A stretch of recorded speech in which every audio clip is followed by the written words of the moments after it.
iginiit ni Senadora Miriam Defensor Santiago ang pagrepaso sa Visiting Forces Agreement sa pagitan ng Pilipinas at Amerika.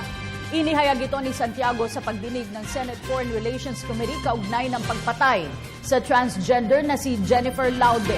Ang detalye sa ulat ni Sam Ramirez. VIP o special treatment. Yan ang pananaw ni Senadora Miriam Defensor Santiago sa paglipat kay Private First Class Joseph Scott Pemberton sa kanyang detention facility sa Campo Aguinaldo. Ito ang naging pahayag ng Senadora pagkatapos niyang pamunuan ng isang Senate inquiry in aid of legislation ukol sa pagkamatay ni Pinoy transgender Jennifer Laude. What strikes me as offensive is that although he is in a so-called detention facility, which is, I think, a van inside the military camp, he's being guarded by Americans. What for?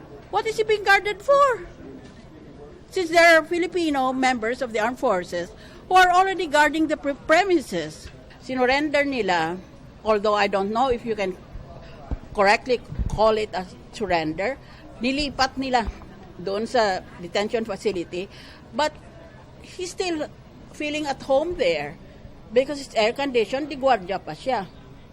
In other words, he's being given VIP treatment.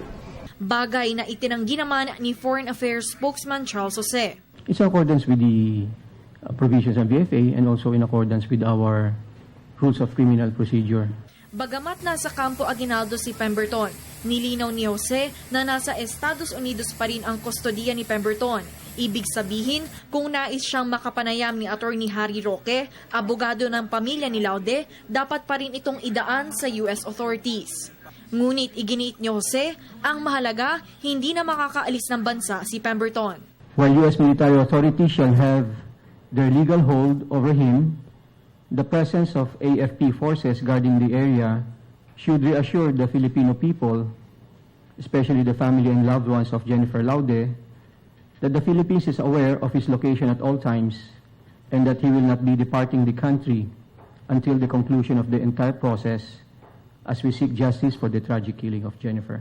Samantala, muling tinuligsa ang Visiting Forces Agreement ng Pilipinas at Estados Unidos sa nasabing pagdinig. To say that this is an isolated case and that we should not burn the whole house down, I think is not correct if we consider this long history of crimes committed by U.S. forces against our kababayans. Muling iginiit ni Santiago ang kanyang posisyon na napapanahon na upang muling kilatisin o ibasura ang naturang kasunduan. Para sa Telebisyon ng Bayan, Sam Ramirez.